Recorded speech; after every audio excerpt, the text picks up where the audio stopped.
축구 전문 채널 스포츠 학개론에 오신 것을 환영합니다. 축구 분석 전문 채널로서 여러분들에게 오직 축구 정보만 전달해 드리겠습니다. 끝으로 구독과 좋아요 부탁드리겠습니다. 그럼 지금부터 축구 학개론과 시간을 가져보겠습니다. 첫 번째 경기는 입스위치 대 브렌트퍼드입니다. 먼저 입스위치는 4-2-3-1 포메이션을 활용하며 빠른 측면 전개와 간결한 역습 구조를 중심으로 운영한다. 델랍, 채플린, 엔시소는 일선에서 활로를 모색하지만 브로드헤드, 타운샌드, 스즈모딕스, 필로진 번스, 오그베네 등 전방과 측면을 책임지던 자원 다수가 이탈하며 공격 전개와 템포 유지에 큰 제약을 받고 있다. 특히 데이비스의 징계 결장으로 수비 전환 시 간격 조율에 어려움을 겪고 있으며 최근 경기에서는 전개 구조가 무너지며 수비 부담이 가중되는 흐름이 반복되고 있다. 이어서 브렌트퍼드는 같은 4-2-3-1 포메이션을 사용하지만 수비 밸런스와 전방 압박 구조가 잘 정비된 팀이다. 위사와 샤데는 전방에서 빠른 침투와 넓은 움직임을 보여주며 담스고르는 중원에서 템포 조절과 공격 전개의 강점을 가진 자원이다.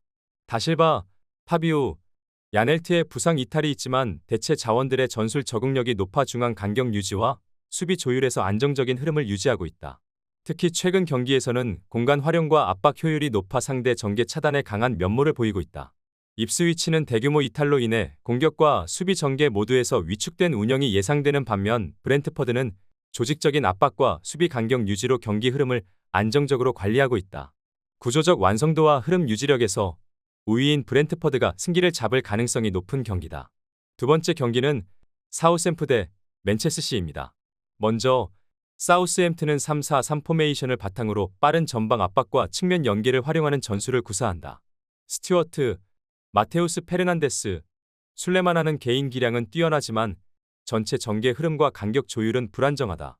그랜베크, 테일러, 바주누의 이탈로 인해 수비진 구성에 공백이 발생하며 수비 전환 속도와 간격 유지에 약점을 노출 중이다.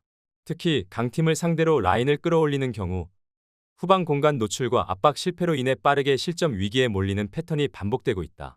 이어서 맨시티는 4-2-3-1 포메이션을 기반으로 점유율 주도와 전방 압박, 미드필드 장악을 핵심으로 운영하는 팀이다.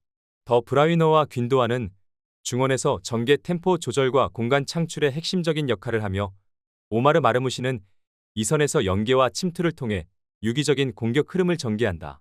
보브, 스톤스, 아케의 이탈은 있지만 대체 자원들의 수준이 높아 공격과 수비 간 연결이 끊기지 않고 유지되는 상태다. 사우스햄튼은 수비 간격 붕괴와 공격 연결 단절이라는 구조적 약점을 그대로 노출한 채 경기에 임해야 할 가능성이 높다. 맨시티는 중원 지배력과 공격 템포 유지에 있어 프리미어리그 내에서도 압도적인 수준을 자랑하며 전체적인 흐름을 맨시티가 지배할 가능성이 높은 경기다. 세 번째 경기는 유베를린 대 하이덴하임입니다.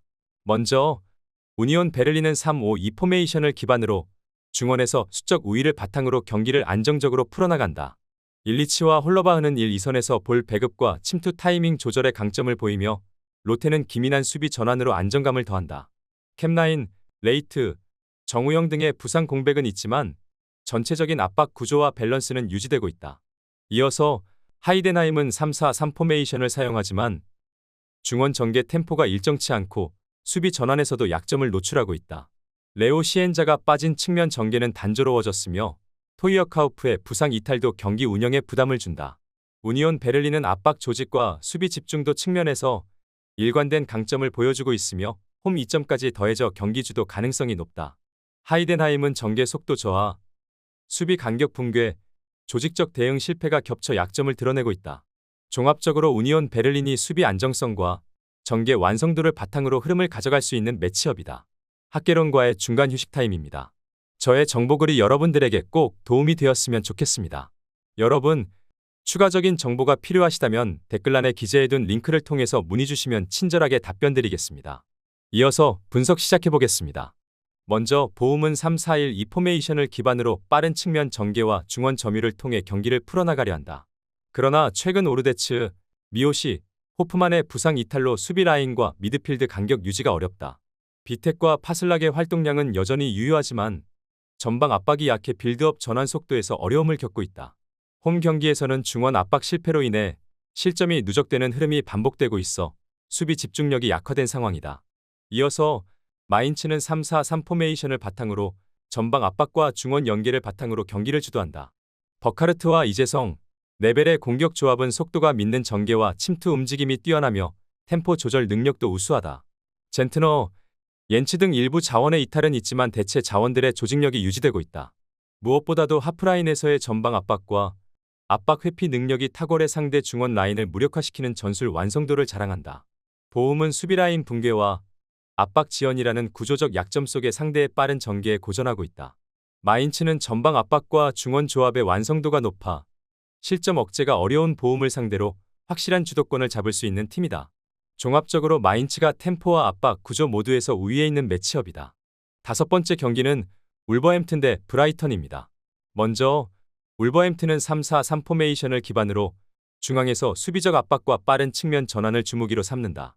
마테우스 쿠냐는 침투 타이밍 조절에 능하고 무네트 씨와 벨가레드는 역습 시 템포 변화와 폭발력 있는 전개에 특화된 자원이다.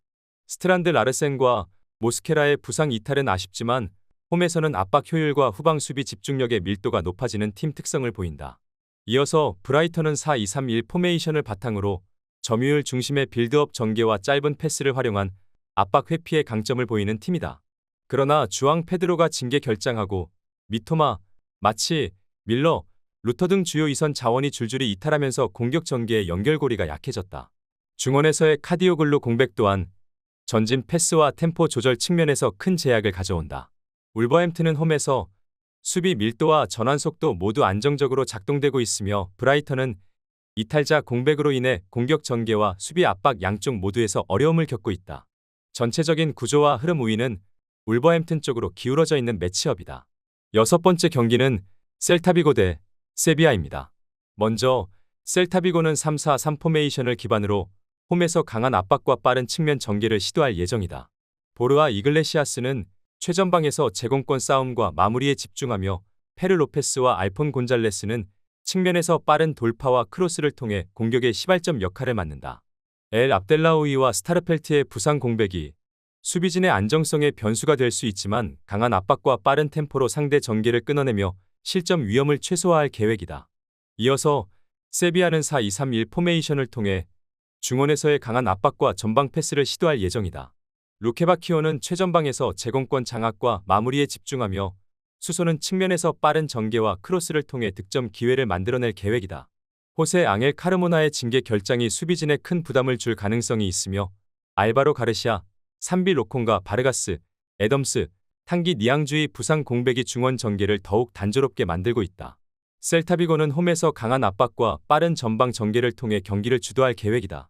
반면 세비야는 부상과 징계 결장으로 인한 전력 공백이 커지면서 중원의 압박과 수비 커버 타이밍이 느려지고 있다.